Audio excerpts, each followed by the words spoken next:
more Bengali Muslims were killed in less than 6 hours in the state of Assam, in a place called Nellie, which is around 60 kilometers from Guwahati. Not one person was punished. Today, we are going to talk about Assam's forgotten genocide. We have with us two brilliant speakers who had their seminal work on Nellie. Subhashri Krishnan is a filmmaker whose works deals with the citizenship through the lens of memory, migration, and interrogations of official identity documents. Her films include Brave New Medium on internet and censorship in the Southeast Asia, What Fields Remember, which is on Nellie Massacre in Assam in 1983, Sekirni Maswanai, which is a dance of the butterfly about disappearing live performance music form in the Chirang district of Assam. Subhashri is a recipient of the Filmmaker Artist Residency at the Goethe Institute, Salvador Bahia, Brazil in 2017. She was also awarded Chevening Fellowship in 2015, Charles Wells Research Grant in 2012, and George Washington University Filmmaker Fellowship Award in 2008. Welcome, Subhashri. It's a pleasure having you. Our next speaker is Professor Makiko Kimura. She teaches at Tsuda University, Tokyo, Japan. Professor Makiko Kimura studied at the Jawaharlal Nehru University for her PhD degree. She was a postdoctoral research fellow at the Japan Society for Promotion of Science and Research Associate at the International Peace Research Institute, Meiki Gakuin University, Tokyo. Like I said, she is a professor at the Tsuda University, Tokyo, and teaches transnational sociology. She engages herself in activism supporting indigenous minority rights movement. She is the author of the seminal book on Nellie called The Nellie Massacre of 1983, which is published by Sage. She lives in Japan. So I will start with Professor Kimura. The first questions right away to you. I want to know that, even people in Assam have stopped talking about the Nellie Massacre. It has become a sort of taboo. So what made you to start a research on Nellie and write a book on it? And why is this discussion on Nellie important?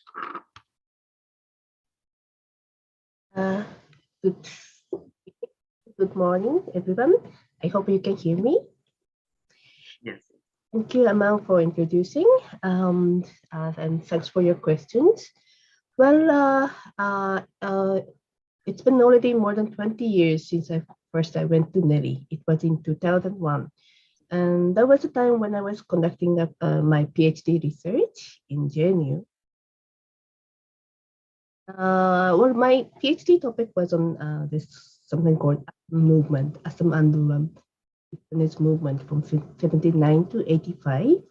And well, I was, interviewing many student leaders, academics, middle class leaders. But I thought like I should go to rural areas and, tribal and peasant participation.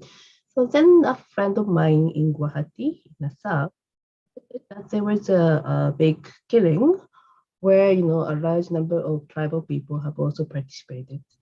So he suggested me to go to the place, and then I came to know about Nellie.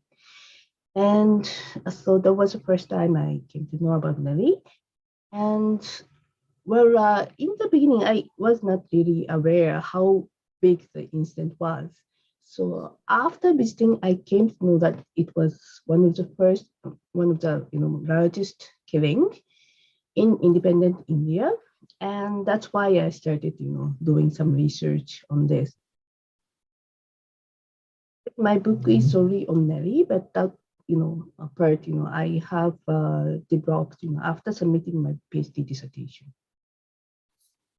The next question you have posed, why is discussion on Nellie is important?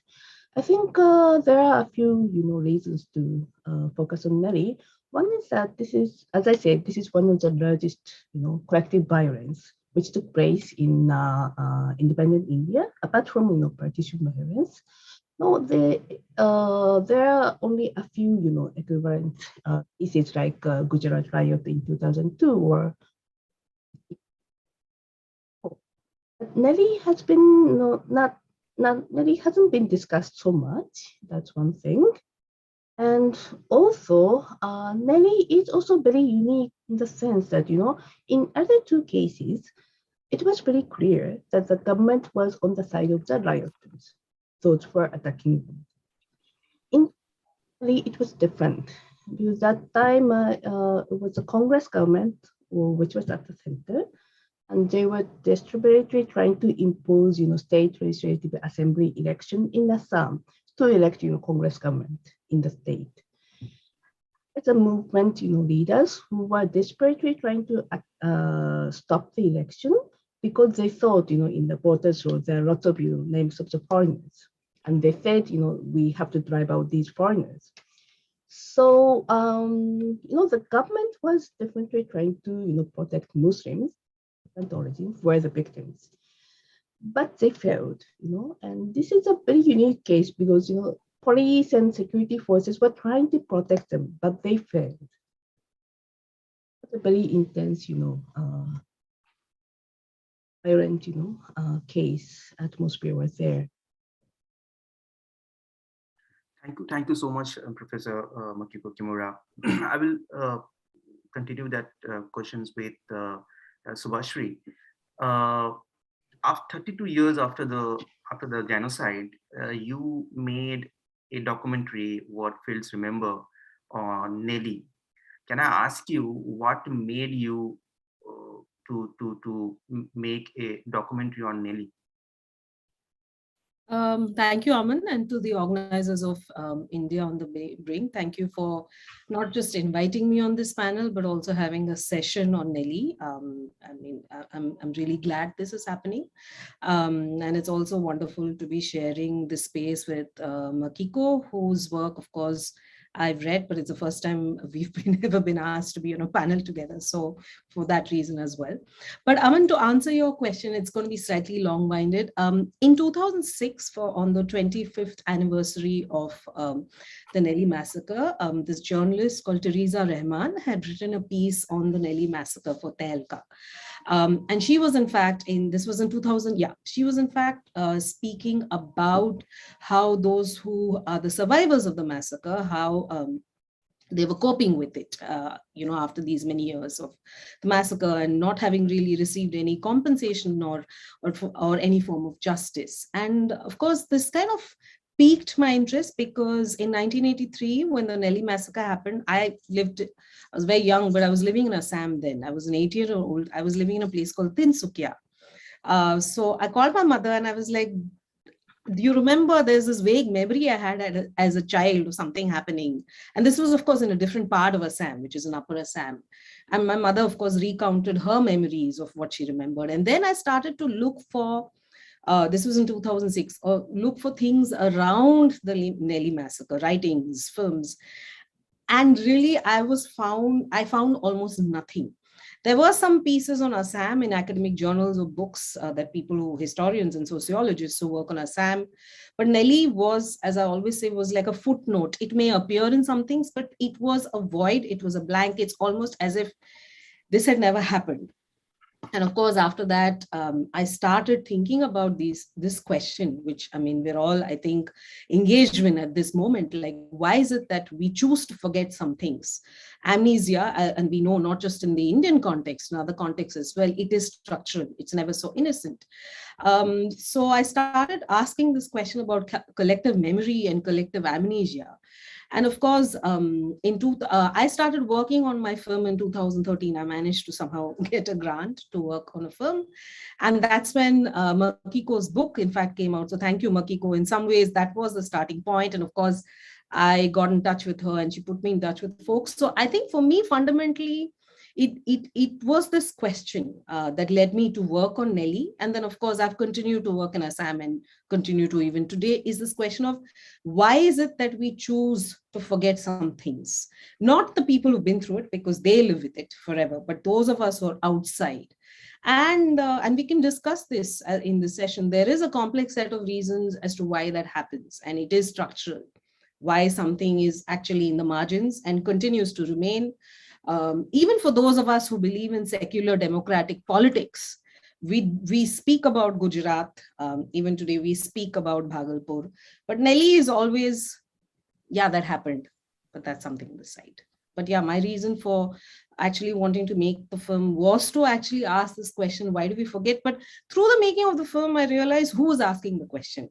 Yes, as Subhashri Krishnan, I look at it as collective amnesia, but for the survivors who've been through it, it's very much part of their lives in some way or the other. Thank you so much, Subhashri. I will now go to Professor Kimura. After the violence, 1 month after the violence, the government of India set up this Diwali Commission, and who investigated for 1 year, and they came up with a report in April 1984. The report was about what led to the violence and what happened during that violence. Commission is often used just to, as an excuse to overlook things.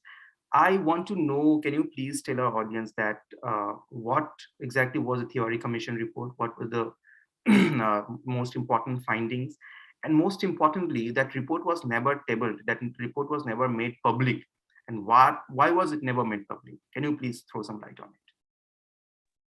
Okay, thanks. Yes, Diwali Commission report. It's a long report actually. It's more than I think 500 pages, and it's not only on Nelly, but it was on the violence, which took place during the legislative assembly elections. So it's a huge report, and it covers a lot of subjects. It's not only on all those group clashes, but they bombing, and maybe not police atrocities, but yes, they have counted all those things. So on Nelly, it's only like maybe several pages, but there are still some important findings in it. I say that police and security forces were trying to stop the violence, but on the ground, especially those low-ranking officers from Assam, police officers from Assam, they were not really willing to prevent the violence. So there was some negligence of duties. So he has been punished. So those things are stated there. Another important, findings from this report is that, group crashes was very, very, there were a huge number of group crashes in Assam at that time. Nelly was of course the largest, and other instances are more smaller, but I would say like maybe more than 200 group crashes took place in Nogam, Doram, and so, the kind of situation that people were, placed. And all those, like SPs and DIG interviews said, if there's only one criminal, we can go and catch them. But if everybody is running and then trying to attack somebody else, it's very difficult to control the situation. So that's what the police officers say. Thing is that so why this hasn't been made public? It was Congress government which decided to hide this report, so we should question. But I can my guess is that there was a fierce criticism against Congress as well, because they tried to force the election, the violence happened, and many people have predicted this, so they wanted to they didn't want those criticisms to continue. Yeah, that's my guess. Thank you so much, Professor Makiko. Subhashri, this perpetual impunity, this inaction, of course, no one was ever punished. Even the report was not made public. Your documentary focused on the human side of Nelly, the suffering, the psychological impact it had left, and also not only the violence, but also this injustice. The people you interviewed, they repeatedly talks about the injustice more than the violence actually. Uh, can you please explain the human side of Nellie, and what exactly does this perpetual injustice does to people? Yeah. So before I answer that question, I also want to kind of tell our audience, for those who are not familiar, that we call it the Nellie Massacre. But the attack happened, for any of you who've traveled to the region, it wasn't just the town of Nellie. It's Nellie and 13 other villages and hamlets around, within a radius of 20 kilometers. So it was places like Nellie. It was a village called Borbori, which is 22 kilometers from Nellie. It was Bagduga Habi, which is 7 kilometers away. The simple point that I'm trying to make, that there's a way that we explain the massacre. Whenever I've spoken to people on all sides, that's like, the elections, Indira Gandhi had announced the election, and there was anyway a lot of outrage and anger, and for good reason, perhaps. There is a very central way of looking at the northeastern Assam, and people were pissed. But the point I'm trying to make is, when you attack 14 places in a span of 6 hours, it was planned. There is nothing spontaneous about it. There is nothing spontaneous about any form of violence that happens at this scale. It was planned. It was not stopped for 6 hours. The killings were allowed to take place. I mean, I'm just putting it to the audience to say that we call it the Nellie Massacre, and there's a way that also spelling out the geography is very important, that simultaneously, in a radius of 22 kilometers, these attacks were happening on the morning of February 18th. So, I mean, that's just something I thought I should add. But to come to this thing of why was I solely, I mean, you didn't ask me like that, but that's a question from what I understand, to focus on the survivors and their memory of the day, and not so much on the violence, but this idea of how they live with. I mean, there are 2-3 reasons for that. One is, when I was doing my work on Assam and all the written material that's there. Of course, it was a very complex time. The Assam anti-foreigner agitation had already begun in 1979. There was violence, ethnic violence between different communities in different places. This was already happening, and some of it is actually well documented, right? But nowhere, apart from a bite kind of thing in a journalistic piece, and of course Makiko did speak to the survivors. She spoke to the survivors and the alleged perpetrators, but in film, I hadn't really seen anything where anybody had really engaged with what is it that not just the survivors went through, but how have they learned to live with it. And the reason I chose actually to not focus too much, I mean, except for this one person who describes what happened to his children on the day. If you notice in the film, I've actually not focused on the violence. I've not used any of the images. If you Google Nellie in the public domain, you use, because I do think there's a pornography of violence, right? I'm not a journalist. If I were a journalist, and if I was around during the time and taking those photos and filming, it made sense. But I'm also going 32 years later. And 32 years later, even if you've been through the most horrific violence, there is a way that you have, quote unquote, moved on. There's a way that you remember it. So my film was actually about the memory of, in some ways, what happened and how they cope with it. And I felt that it was important to respect how the people in the film thought about it. So for example, the 2 people in the film, one is Sirajuddin Ahmad, who unfortunately actually passed away on February 17th, one of the protagonists in the film. He actually, except for this one time, never spoke to me about the massacre. He wasn't interested. He wanted to speak about religion. He wanted to speak about violence. He wanted to speak about politics, but he didn't want to actually speak about what is it that happened to him, to his family. And as a filmmaker, going 32 years later, I had to respect that. Whereas Abdul Khairji was far more open. And I think what I was trying to do, because at the end of the day, what is a film? A film is a form of representation. What I was kind of represent through the voice of these 2 men and the landscape as well, which so every place you see in the film, for those who've seen the film, is a site of violence. I was trying to recreate in some ways for the audience what is it that may have happened, because I mean, I wasn't there, I don't have footage for it, but what is it that people may have been through and what this violence had meant. And that's why I focused on the personal stories. And another important part of it is also, I do actually deeply believe the personal is political. There's a way, I think, in our politics that we speak of structures in a certain way, but what the interiority of human beings, the personal is just never about this happened to Aman or this happened to Subhashri, but it happens in a certain context and it portends to something larger that was happening. And that's part of the reason also I chose to actually focus on these two men, but the film's also actually talking about larger political things. I'd like to think. I don't know if I've answered your question, but yeah. Just a follow-up question. See, I always had this grievance that, the civil society has failed to do anything. Of course, the government failed, but the civil society has also failed. One thing very striking that one of the survivors says that he took solace in religion. He took into religion to sort of maybe forget the violence, and to have some kind of peace.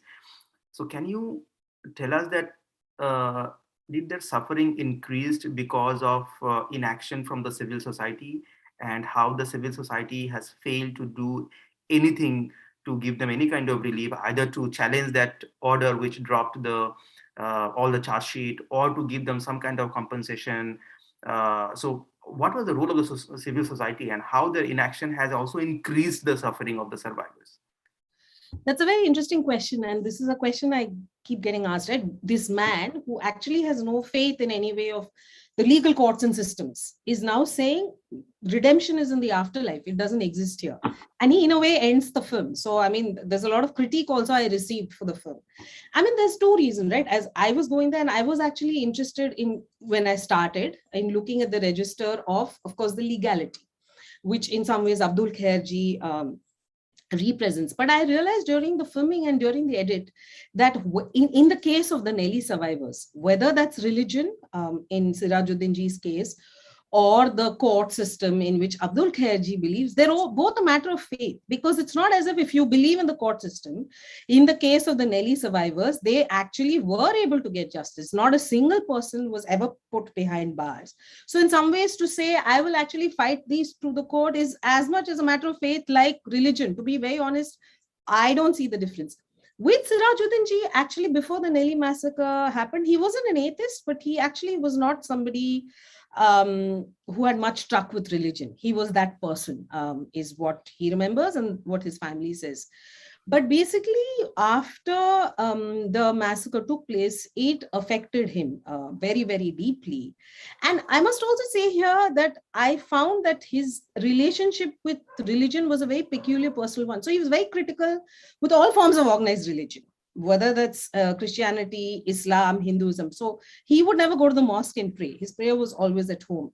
The Nellie, the remembrance that happens every year, he wouldn't go there because he felt like the grief was very private. So he also had a particular take on religion. And I think for Sirajuddin Ji, it became a thing of, I don't want to kind of speak on his behalf, because I feel like these are things only for the person who has been through it. It is for him or her to speak. I'm merely perhaps a very poor interlocutor.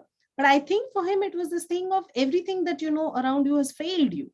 Civil society has failed you. The courts have failed you. Everything has failed you. So perhaps Allah is the only person, and not in this lifetime. In once you die, there may be some redemption. And this is something that a lot of people in various screening have been uncomfortable with, and asked me that the film also ends with a prayer. It's as if to say there is no hope.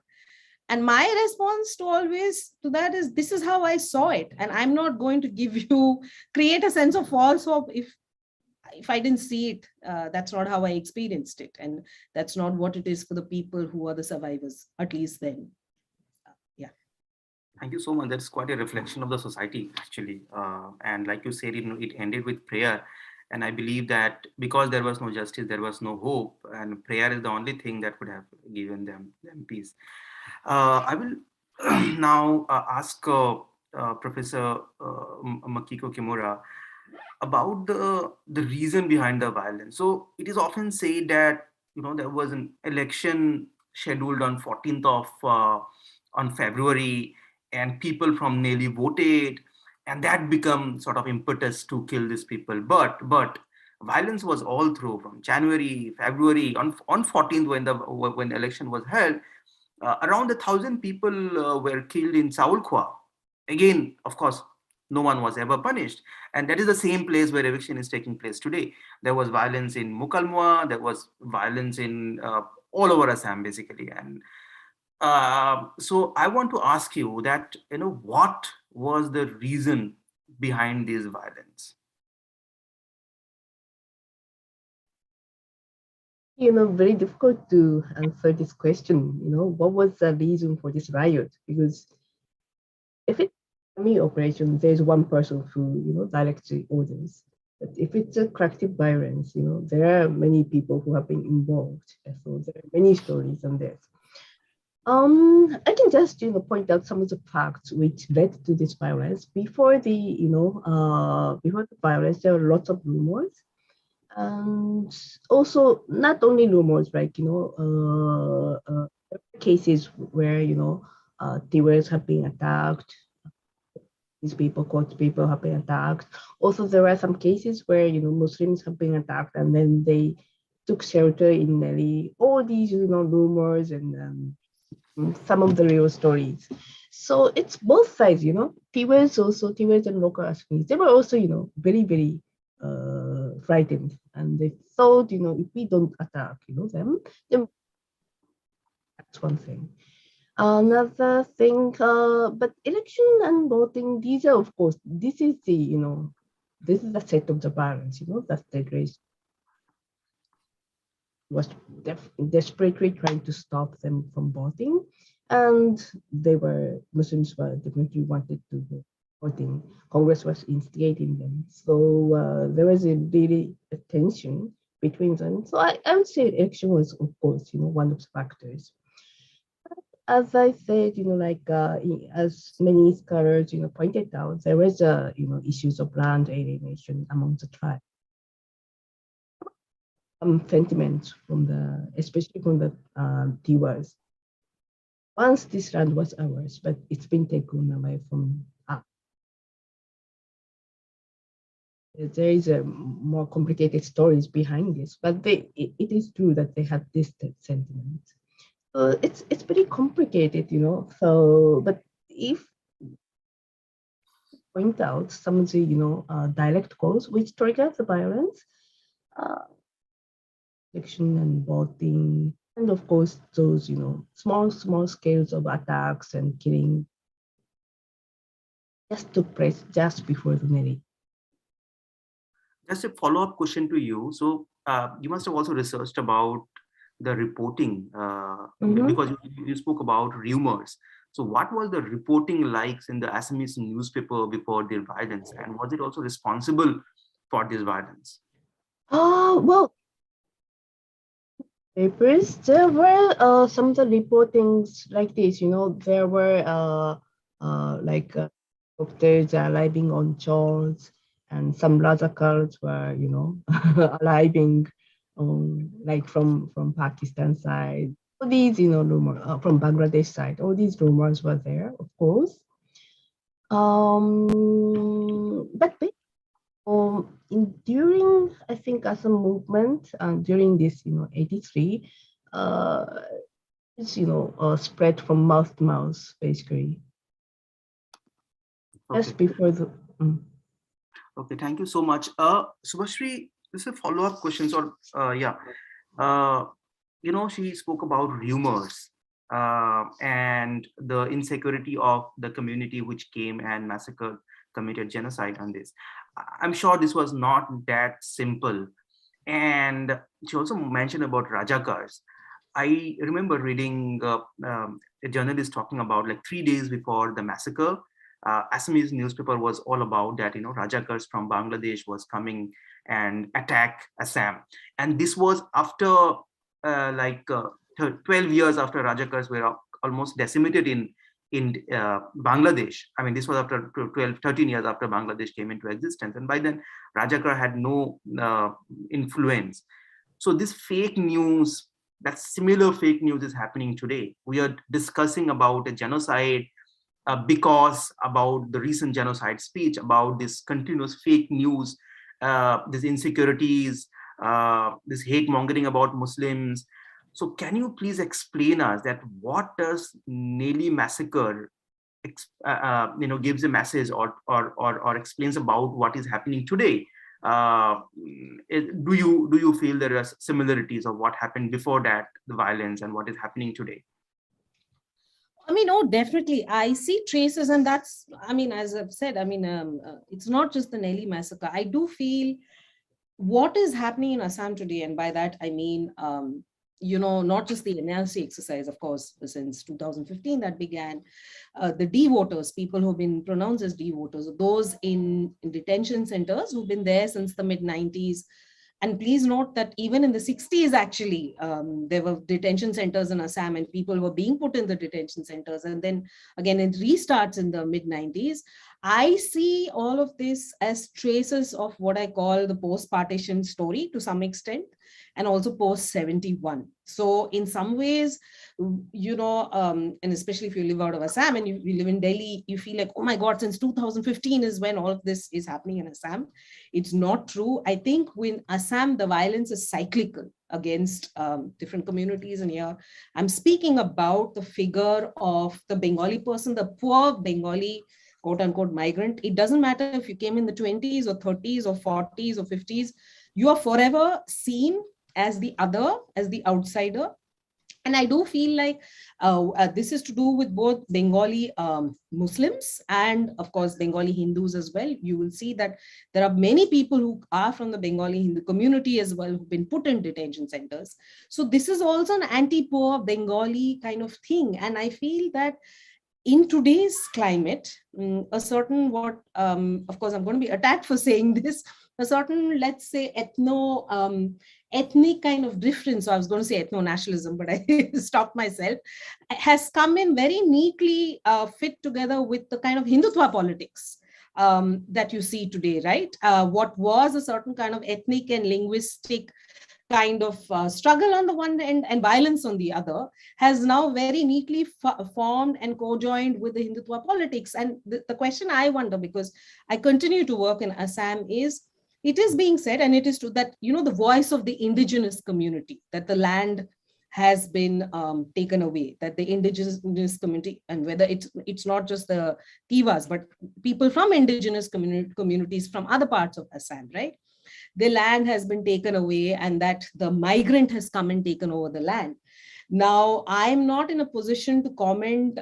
There is some historical truth to it. We do know that colonialism did bring migration, but I think there's a way that we constantly seek refuge only in history refuse to address actually the present. Like, how long are you going to look at the figure of the Bengali person or the Bengali Muslim and say, you are Bangladeshi? And you see that sentiment, you please go to Assam, you do research. You see that sentiment even today, and it doesn't matter. So in some ways, it doesn't matter the number of people who have papers, who have your Aadhaar card, you have your PAN card, you are in an election ID, and you're still sent to a detention center, right? So what do you have to do to say, actually, I am from here? I'm not sure what the answer is to this question, but all I'm saying is the trace of Nellie, the trace of what has happened, because I also think post-partition Assam, unlike Bengal or Punjab, had not too much work. Rigorous historical work has been done on it. This is my reading of it. And it is actually in some ways the traces of partition that you see even today. I'm not sure what the answer to this or what the solution to this is, but I'm saying unless we find, it is also a political question. And unless there is some kind of answer you find to this, you will find today it's NRC, tomorrow it will be something else. Because even if you find your name on the NRC, it's not going to stop you from being looked at the other. So it comes from a place of fear as well. And how do you address fear? I don't know the answer to that.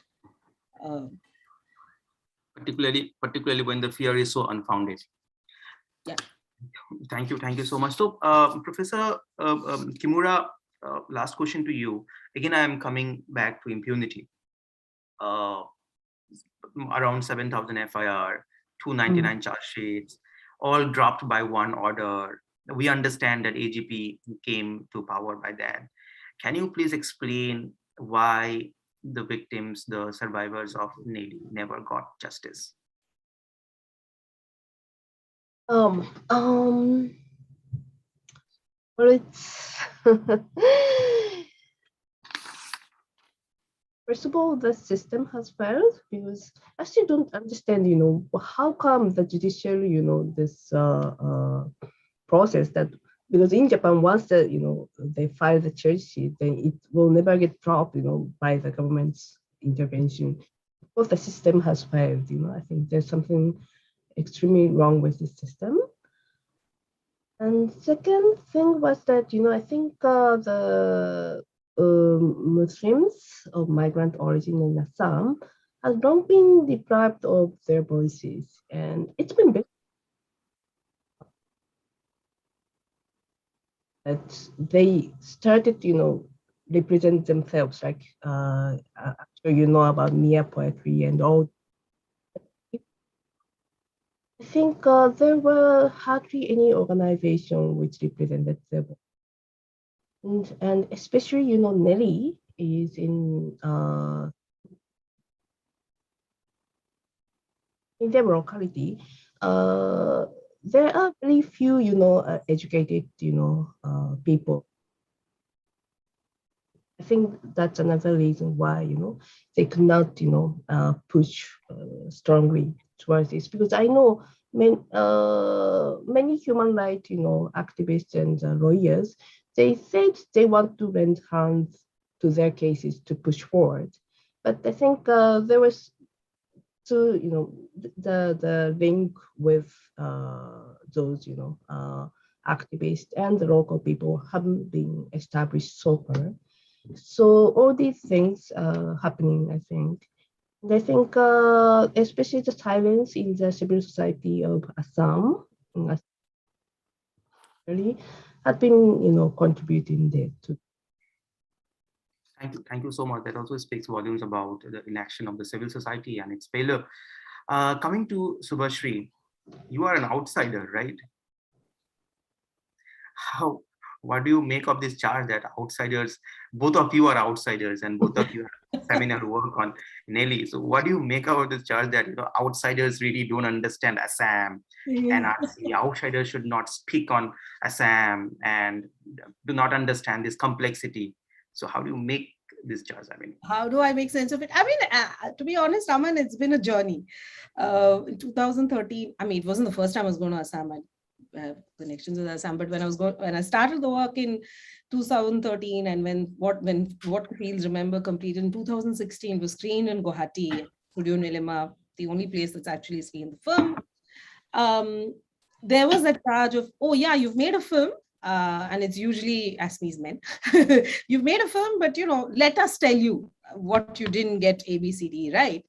And my attitude, not just to Assam, to anything, I think anybody should be able to go anywhere, make a film, write a book, write an article. I think it's really oppressive to say that you can only work from a place or if you belong there. I think for us outsiders, what is incumbent upon us is that you get to know a place on its terms. And that's a mistake I think many people do with Assam, right? You want to say, look at Nelly and you want to say, oh, Gujarat. Actually, Nelly wasn't Gujarat. I mean, the different conditions that produced it and what is happening in Assam today is something else. So I think you need to be able to, and I've written about this and said very often, you need to be able to engage with a place on its own terms, have rigor in how you engage with it. But the whole outsider charge, which I hear even today, I don't have much truck with it. I just feel that people should, and thank God, there are many more people. When I was making the film on Nelly, and I'm sure Makiko, I'm sure can speak to this as well, there weren't many people working on Assam or I mean, the detention centers were already there way back in 2013 or 2015. Nobody was writing about it, talking about it, forget about Nelly. But today, many more people are, and I'm so glad for that. And of course, in that, you will see factually incorrect things because, that's just the nature of news and how things come out. But I think people should, outsider, insider, quasi outsider, insider, everybody should work in various places. That's my own position. And as I've often said, I do feel like in Assam, the complex history, and it is a complex history. ethnically and linguistically. I will also say this. It is complex. It is not like, say, a Gujarat or Uttar Pradesh in that sense, right? Even today. But to keep saying, oh, our history is complex, is a smoke screen. I feel like, yes, we have to think through the complexity. And where places where mass violence has happened, as it did in the case of Nellie, why is it that actually the survivor in terms of civil compensation got 5,000 rupees or maybe 3,000 rupees and some 10 sheets till date? I mean, and I do believe financial compensation is also a form of justice. There's nothing else many survivors have got. There's not a single alleged perpetrator who has actually gone to the jail. There were some 700 odd FIRs and 299 charge sheets that were eventually filed and dropped. And this is a question we must keep asking, despite Assam being a really complex place. And we should be able to hold both. That's my position. Thank you so much. Thank you so much for finding time and throwing light into this forgotten genocide. Talking about detention center, when I start working, that's what struck me, that no one knows about it. And the Moin al-Mullah's case, who was in detention center for more than 2 years by then when we took up the case, that was one case which was reported for the first time. As we, 39 years later, as we talk about other genocidal speech, in Assam also, there were 2 genocidal speeches recently, where, before dozens of cameras, organizations, Bajrang Dal, BHP, they openly gave a call for genocide. This is what precedes genocides, this call for genocides, this genocide mongering. And today, the purpose of talking about Nellie is also to prevent a probable genocide that everyone is predicting, including Mr. Gregory Stanton, who correctly predicted Rwanda genocide. So all we can hope is that the authorities will take action on peoples who are on genocide mongers, who are calling for genocide, the hate mongers. We as responsible citizens should be aware about the fake news that is floating around. And maybe that's how, with all our collective effort, we can stop a probable genocide. Thank you so much, everyone, for joining us. And thank you, Professor Makiko Kimura and Subhashrikan and Krishnan, again, for giving us time. Thank you so much. Thank you. Thank you for the opportunity. Thanks. Bye.